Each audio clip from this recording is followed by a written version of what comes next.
नमस्कार दोस्तों, आज हम इस वीडियो में बात करने वाले हैं ऑप्शन की इंट्रिंसिक वैल्यू के बारे में। इंट्रिंसिक वैल्यू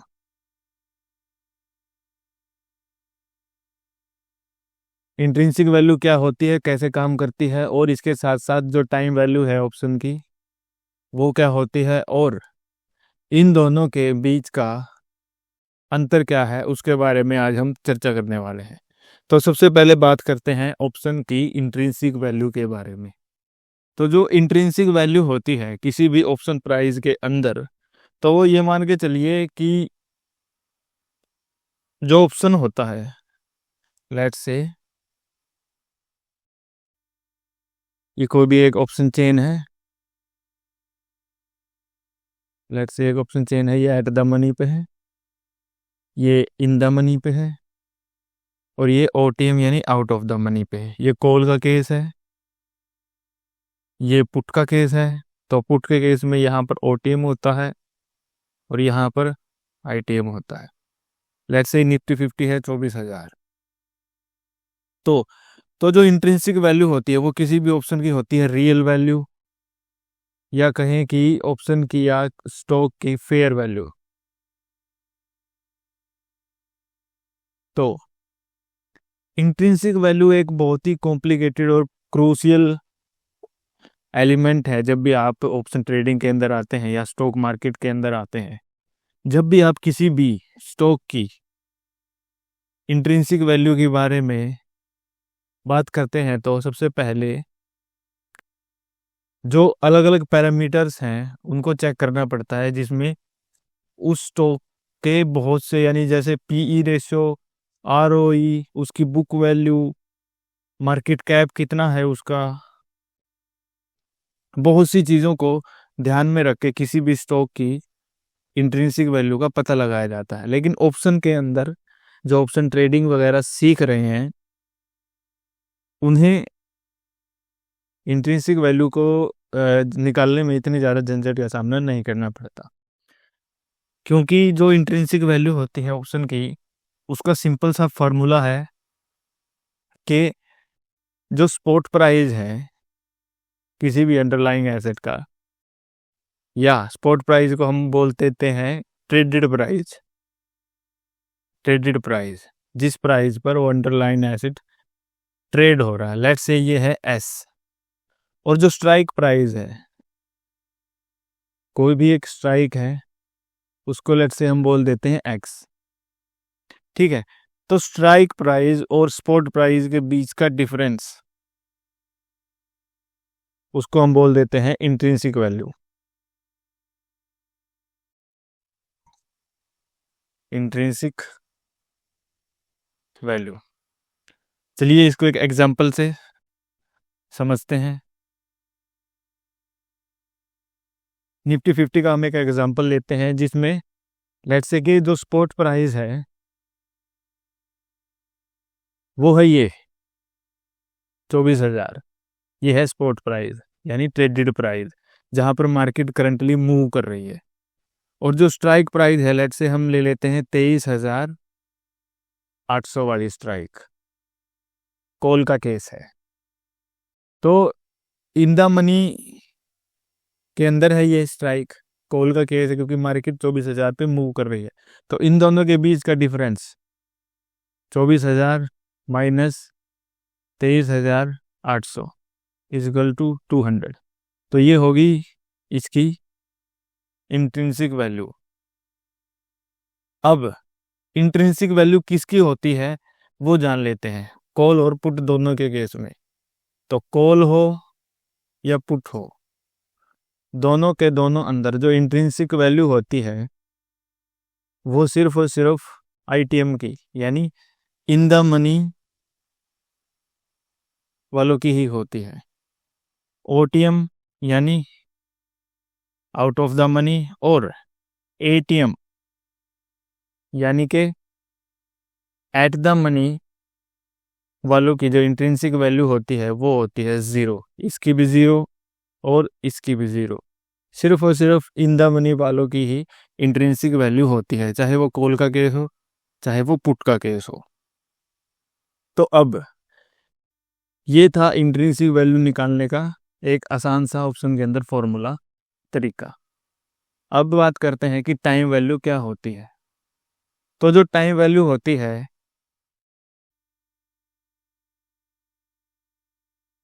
टाइम वैल्यू, उसके अंदर दो चीजें चाहिए होती हैं। एक होता है premium, option premium. Let's say option premium कुछ भी हो सकता है, 100 रुपीज आप मान लेते हैं, और इंट्रिंसिक वैल्यू आपको निकालनी आ ही गई। Intrinsic value let's say 80 intrinsic value है उसकी, तो हमको टाइम वैल्यू निकालनी होती है। टाइम वैल्यू कहें या टाइम डिके कहें, वो हम निकाल रहे हैं। तो जो टाइम वैल्यू होती है वो होती है इंट्रिंसिक वैल्यू और प्रीमियम, यानी जो ऑप्शन का प्रीमियम है उसके बीच का जो डिफरेंस है उसको हम बोलते हैं टाइम वैल्यू। तो इन दोनों के बीच का डिफरेंस कितना है? 20 रुपीज। तो इसकी टाइम वैल्यू कितनी होगी? 20 रुपीज।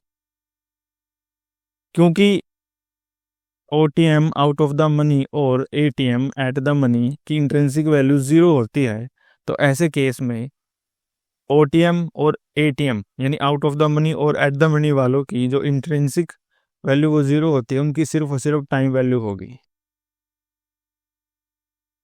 और अगर इन द मनी वालों की भी हमें टाइम वैल्यू निकालनी है, तो उसका फॉर्मूला मैंने आपको बता दिया है कि जो प्रीमियम चल रहा है उसका और जो इंट्रिंसिक वैल्यू निकलती है उसके बीच का जो डिफरेंस है उसको बोलते हैं हम टाइम वैल्यू उस ऑप्शन की। तो हम वैसे इन द मनी की भी निकाल सकते हैं। जो इंट्रिंसिक वैल्यू होती है वो हमेशा पॉजिटिव होती है। इंट्रिंसिक वैल्यू हमेशा पॉजिटिव होती है, वो कभी भी नेगेटिव नहीं होती, कभी भी नेगेटिव नहीं होती। तो ये था ऑप्शन की इंट्रिंसिक वैल्यू और टाइम वैल्यू के बीच का डिफरेंस। तो अब हम बात कर लेते हैं कि स्टॉक की जो इंट्रिंसिक वैल्यू है उसको कैसे कैलकुलेट करते हैं, या वो क्या होती है, उसे कैसे पता करते हैं। तो सबसे पहले आप ये समझिए कि किसी भी स्टॉक की इंट्रिंसिक वैल्यू निकालने के लिए बहुत सी चीज़ों को दिमाग में रखना पड़ता है। लेट्स से एग्जैक्ट कोई भी फॉर्मूला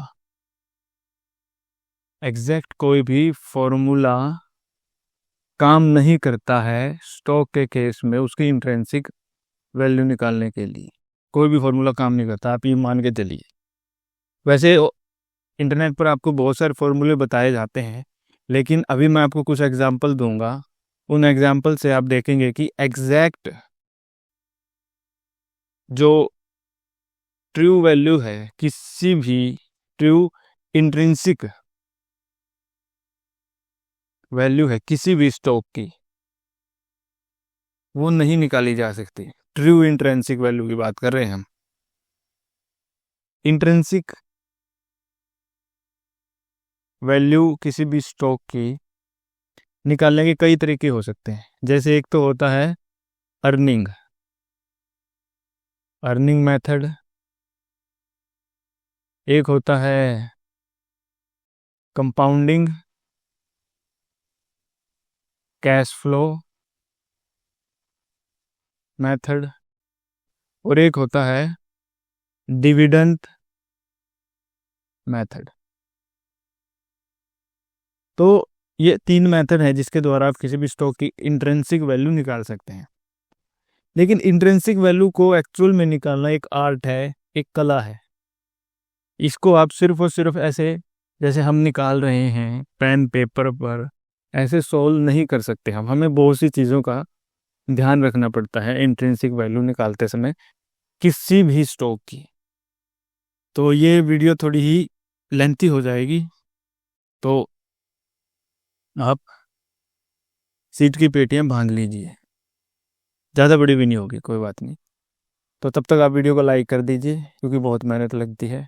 तो इंट्रिंसिक वैल्यू, अब हम एक एग्जांपल लेते हैं। लेट्स से कि आपको एक लेना है स्मार्ट PC और एक लेना है स्मार्ट TV। स्मार्ट पीसी से एक लैपटॉप हो सकता है, जिसकी कीमत है 60,000। वहीं जो स्मार्ट टीवी है उसकी भी कीमत हम मान लेते हैं कि 60,000 है। दोनों की कीमत 60,000 है। तो जो इंट्रिंसिक वैल्यू का कंसेप्ट है वो कैसे काम करता है ये देखिए। अगर आप टीवी लेते हैं तो टीवी में आप क्या कर सकते हैं, उसमें आप वीडियो देख सकते हैं, उसमें आप मूवीज देख सकते हैं। स्मार्ट टीवी है तो गेम खेल सकते हैं। ओटीटी प्लेटफॉर्म पर जो भी कंटेंट अवेलेबल है उसको देख सकते हैं। इसके साथ साथ आप न्यूज़ देख सकते हैं, आप स्पोर्ट्स का मजा ले सकते हैं, एक्सेट्रा।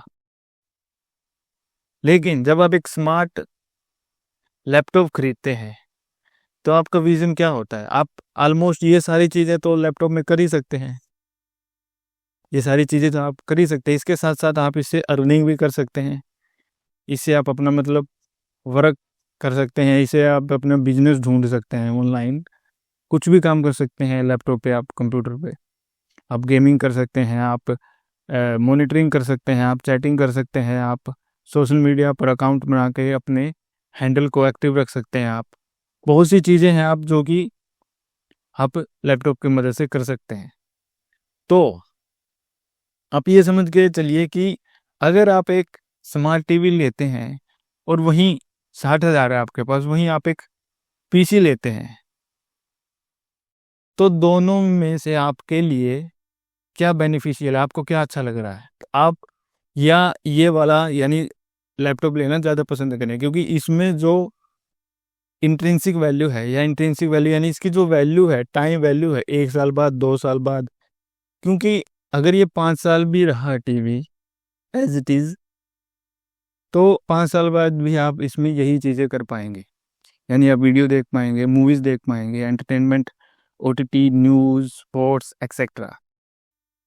लेकिन अगर आप लैपटॉप लेते हैं तो इस पे बिजनेस के भी अवसर हैं, आप काम कर सकते हैं, आप टीचिंग कर सकते हैं, आप स्पोर्ट्स में कुछ भी कर सकते हैं, यानी स्पोर्ट्स से रिलेटेड कोई भी प्रोग्राम देख सकते हैं, और ऐसी बहुत सारी चीज़ें। तो यानी इसकी वैल्यू आपके लिए बहुत ज़्यादा है एज़ कम्पेयर टू टीवी। तो जो इंट्रिंसिक वैल्यू का कंसेप्ट है वो ऐसे ही काम करता है। टीवी और लैपटॉप और टीवी की जगह आप ये मान के चलिए कि ये स्टॉक ए है और ये स्टॉक बी है।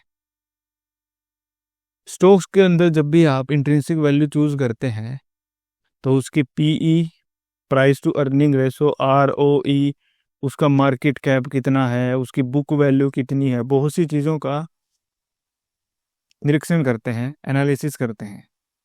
तो वैसे ही जैसे इसमें अलग अलग चीज़ें हैं, वैसे ही स्टॉक्स के अंदर किसी भी यानी कंपनी के अंदर भी अलग अलग चीज़ें होती हैं, और इन सब के अंदर जो टाइम वैल्यू होती है, जो ग्रोथ रेट होती है, वो भी साल दर साल बढ़ती जाती है किसी भी कंपनी की, क्योंकि इन्फ्लेशन, जो महंगाई होती है, वो भी अपने हिसाब से कार्य करती है। तो जो ओवरऑल कंसेप्ट है इंट्रिंसिक वैल्यू का, ट्रू इंट्रिंसिक वैल्यू का, वो गड़बड़ा जाता है, क्योंकि उस कंपनी की जो ग्रोथ है वो टाइम के अकॉर्डिंग होगी। ठीक है, कुछ भी फैक्टर हो सकते हैं उस टाइम के दौरान, जैसे कि कोई भी हेल्थ इशू आ सकता है, कोई इकोनॉमिकल प्रॉब्लम आ सकती है किसी भी देश पे, किसी भी स्टॉक मार्केट पे, फूड रिलेटेड कुछ समस्याएं आ सकती है उस देश में, वार प्रॉब्लम्स हो सकती है, यानी कंपनी के स्टॉक प्रभावित होने के बहुत ज़्यादा चांसेस हैं। तो एग्जैक्ट इंट्रिंसिक वैल्यू या ट्रू इंट्रिंसिक वैल्यू किसी भी स्टॉक की ढूंढ पाना ऑलमोस्ट इम्पॉसिबल है। लेकिन फिर भी लोग अलग अलग तरीक़ों से ये जो इंट्रिंसिक वैल्यू है इसको कैलकुलेट करते हैं। जैसे कि एक और एग्जांपल मैं आपको देता हूँ। लेट्स से कि कोई भी एक ज़मीन का टुकड़ा है, या एक कोई प्रॉपर्टी है, आपने कहीं पे कोई प्रॉपर्टी बाय की हुई है, आपका एक घर है जो कि 1 करोड़ के आसपास है, 1 करोड़ का एक घर है, आप क्या उसे बाय करें या ना करें? ठीक है, लेट्स से 1 करोड़ का घर, आप इसको एक स्टॉक मान के चलिए। ठीक है, अब आप उसको बाय करें या ना करें, ये प्राइस आपके लिए सही है या नहीं है, तो ये किस चीज़ पे डिपेंड करेगा। लेट्स से कि आपने वो फ्लैट बाय किया 1 करोड़ का, आपने उसको दिया किराए पे, रेंट पे, 2% के हिसाब से अगर हम देखें तो 12 महीने का जो होता है 2% के हिसाब से वो बनता है 2 लाख रुपए। 2 लाख रुपए साल के आपके 2 लाख रुपए रेंट से आ जाते हैं उस मकान के। ऐसे ही आप 10 साल का निकालिए तो 10 साल में कितने आ जाएंगे टोटल? 20 लाख रुपए। 20 लाख रुपए आके आ गए आपके पास रेंट के, इस मकान के, क्योंकि 2% के हिसाब से चल रहा है 10 साल तक। तो अब ये मान के चलिए कि 10 साल के बाद जो इन्फ्लेशन है वो भी बढ़ेगी, क्योंकि महंगाई तो हर साल बढ़ती है, आगे भी बढ़ेगी। और जो हाउसिंग या जो रियल एस्टेट का ग्रोथ है उसको आप मान के चलिए 8%, नहीं 8% ज़्यादा होगी, 6%, 6 या 5, 6 मान के चलिए आप। तो 6% के हिसाब से 1 CR का कितना हो जाता है? ये हो जाता है 1 करोड़ 80 लाख। 1 करोड़ 80 लाख रुपए। तो 10 साल बाद जब आप उसे बेचेंगे, यानी आप उसे अगर सेल करेंगे, तो आपको 1 करोड़ 80 लाख रुपए मिलेंगे। इसके साथ साथ 10 साल में आपने किराए से कितने कमाए हैं? 20 लाख। तो अब जो इंट्रिंसिक वैल्यू निकल के आएगी वो कितनी आएगी? सेलिंग प्राइस प्लस जो किराए से हमने कमाए हैं, ये वाला जो रेंट है, तो टोटल कितनी होगी? 2 करोड़। अभी आपको घर कितने का मिल रहा है? 1 CR का। 10 साल बाद कितना होगा? 2 करोड़। तो क्या आपको ये खरीदना चाहिए? हाँ, आपको ये खरीदना चाहिए। लेकिन इसमें वही बता रहा हूँ मैं कि true intrinsic value, true intrinsic value का फंडा आ जाता है कि जरूरी नहीं है कि ये जो घर की कीमत है इस हिसाब से बनेगी। यहाँ पर कुछ अगर गवर्नमेंट की कुछ पॉलिसी चेंज होती है और आपकी ज़मीन की कीमत कम हो जाती है, तब आप इफेक्ट होंगे। कोई अनवांटेड प्रॉब्लम्स जैसे कि जियोलॉजिकल कुछ गड़बड़ हो जाती है, तब आपके घर की कीमत घटेगी। इकोनॉमिकल क्राइसिस अगर किसी कंट्री में आते हैं, तब आपके घर की कीमत घट सकती है, आपकी प्रॉपर्टी की कीमत घट सकती है। यानी जो अनसर्टेनिटी है वो तो अब भी बरकरार है। तो हम किसी भी पैरामीटर को, चाहे ये ऑप्शन आप उसका मान के चलिए कि ये है कंपाउंडिंग कैश फ्लो, ये कंपाउंडिंग कैश फ्लो का एग्जांपल है। तो इस कंपाउंडिंग कैश फ्लो के एग्जांपल में भी तो जो ट्रू वैल्यू है वो इंट्रिंसिक वैल्यू की नहीं निकल पाई, नहीं निकल पाई, क्योंकि कितने सारे फैक्टर्स हैं। इंटरेस्ट रेट है, वोलेटिलिटी है, बहुत सारी चीज़ें हैं। अगर आप इसको एक स्टॉक मान लेते हैं पर्टिकुलर एग्जांपल को, तो क्या है, जो इंटरेस्ट रेट है वो है, वोलेटिलिटी है, और इसके साथ साथ कितने ही अलग अलग फैक्टर्स होते हैं कंपनी की ग्रोथ के अंदर, वो सारे जिम्मेदार हैं। तो कैसे इंट्रिंसिक वैल्यू को हम ट्रू वैल्यू माने किसी भी स्टॉक के लिए, या रियल वैल्यू माने, फेयर वैल्यू माने कि वो एग्जैक्ट निकाली जा सकती है, लेकिन फिर भी लोग इस हिसाब से कैलकुलेट करते हैं ताकि estimated, not exactly, but the estimated amount of intrinsic value, उसकी जो वैल्यू है वो निकले। ट्रू वैल्यू ना निकले कोई बात नहीं, लेकिन एक्सपेक्टेड निकले, उसके आसपास निकले। तो अगर हम दो कंपनियों, दो स्टॉक्स के एग्जांपल की बात करते हैं, जैसे अलग अलग सेक्टर्स की बात करते हैं, जैसे एक हो गया कंस्ट्रक्शन का सेक्टर और एक हो गया आईटी का sector. Let's say K two companies are there, first construction का काम है और दूसरी कंपनी का काम है आईटी का, सॉफ्टवेयर वगैरह बनाने का। तो जो कंस्ट्रक्शन वाली कंपनी है, अगर हम उसकी बुक वैल्यू के हिसाब से देखें, उसके जो एसेट हैं उसके बारे में बात करें, तो उस कंपनी के पास करोड़ों रुपए की, यानी करोड्स ऑफ रुपीस क्या हो सकती है, मशीनरी हो सकती है, मशीनरी हो सकती है उसके पास बहुत बड़े बड़े प्रोजेक्ट हो सकते हैं, क्योंकि कंस्ट्रक्शन कंपनी है तो वो रोड बनाती है, वो ब्रिजेस बनाती है, हाईवे का निर्माण करती है, नेशनल हाईवे का निर्माण करती है, बहुत सारे कार्य होते हैं। लेकिन जो एक आईटी कंपनी होती है, यानी जो सॉफ्टवेयर वगैरह बनाती है, एप्स वगैरह बनाती है, जो उसका मेन एसेट है वो क्या है, वो है कि जो उसकी लेबर है या कहीं के जो एम्प्लॉयज हैं वो कितना लैंग्वेज जानते हैं, प्रोग्रामिंग स्किल कितनी है उनकी, जो भी कोडिंग वगैरह की आवश्यकता होती है वो क्या कुछ है। यानी जब जो ये भी एम्प्लॉयज हैं इनका जो ब्रेन है उसकी क्षमता कितनी है, वही इस कंपनी की एक तरह से एसेट है। तो ये चीज़ें तो कंपनी के पास हैं, कंस्ट्रक्शन वाली कंपनी के पास ये चीज़ें हैं, लेकिन इस कंपनी का जो एसेट है वो तो लोग हैं, एम्प्लॉयज़ हैं। और अगर वो एम्प्लॉयज़ किसी कारण से घर बैठ जाते हैं कुछ महीने के लिए, तो क्या लगता है आपको उस पर्टिकुलर कंपनी के जो स्टॉक्स हैं क्या वो नीचे नहीं आएंगे? तो तब हम कैसे मान लें कि 10 साल बाद अगर हम किसी कंपनी की इंट्रिंसिक वैल्यू आज कैलकुलेट करने बैठ रहे हैं, अलग अलग सेक्टर्स की, आईटी की, कंस्ट्रक्शन वाली कंपनी की, तो वो जो हम ट्रू वैल्यू निकाल कर या जो उस विश्वास पर हम काम कर रहे हैं कि इसकी ये ट्रू वैल्यू होगी या ये इंट्रिंसिक वैल्यू होगी, वो सही होगी। तो जो पूरा कंसेप्ट है इंट्रिंसिक वैल्यू का, मैंने आपको पहले ही बताया कि इंट्रिंसिक वैल्यू निकालना एक तरह का आर्ट है। आपको बहुत सी चीज़ें देखनी पड़ती हैं, आपको एक्सपीरियंस चाहिए काफ़ी सालों का, तब जाके आप इंट्रिंसिक वैल्यू को समझ पाएंगे, निकाल पाएंगे।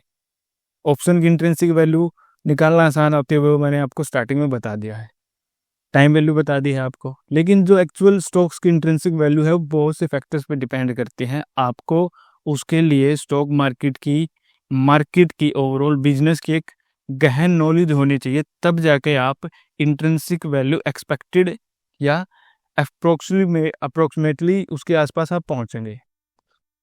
Real value, exact real value, true value निकालना असंभव लगता है इंट्रिंसिक वैल्यू में।